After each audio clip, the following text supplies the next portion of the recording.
and this is, we're basically using pattern matching to ensure that it adheres to a certain standard. So we can use preg match for this. Preg match for this is a very powerful function, and like I said, I'm not going to go through how we're going to check for patterns. If you go over to the PHP.net manual, you'll find plenty of information on how to match specific things, whether it be URLs, so we could take out a host name from a URL. We're basically looking for patterns within strings and doing things with that. And there's a variety of ways you can do this, returned as an array, etc., etc. So just for now, that's basically the preg match function. Let's go ahead and make this a bit more interesting. We're going to feed in a string to a function and check if it's got spaces.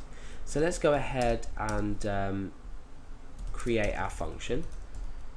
And if you haven't already looked at functions, don't worry, follow along the example anyway, and if you want to go back and look at functions and how they work, feel free to do so and come back to the tutorial if you don't understand what's going on.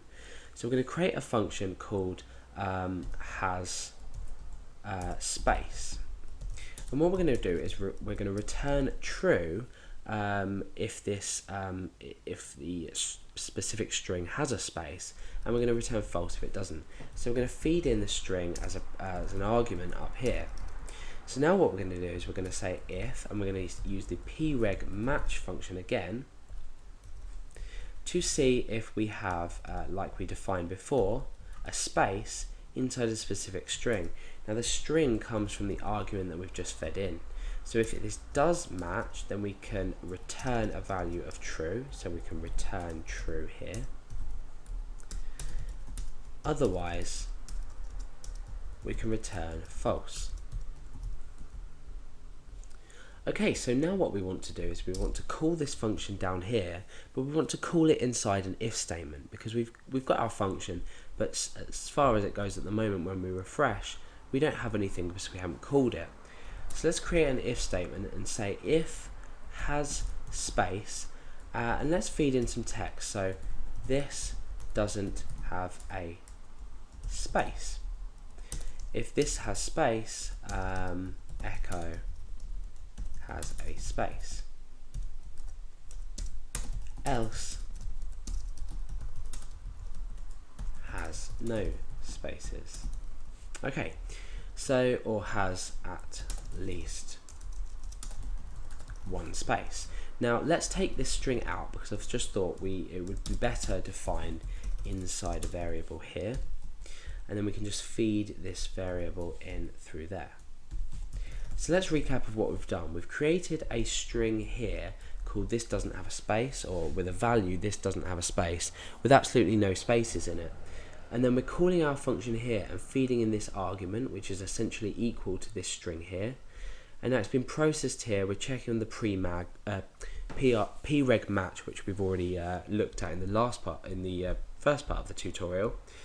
And then if this function returns true, which it will if it does have a space, then we're going to say have at least one space, or has at least one space. Otherwise we're going to return false, and we're going to say has no spaces. So let's double check and see if this works. Okay, so it says now has no spaces because this string doesn't in fact have any spaces. Let's just create one space in it and see what happens. Okay, so it now says has at least one space. Now if we just create all the spaces in it we need, let's just put a single quotation mark there, and remember to escape single quotation marks when you're using single quotation marks outside of your string data. Let's refresh, and it still says has at least one space. So that's a brief overview, if you like, of the preg match function, and we've created our own little application here to check if a string data has a space or not. But do feel free to go and look up the preg match pattern checking, and it's very in depth, but once you do get your head around it, you'll be able to look at it and realise actually how useful it is for checking patterns within strings.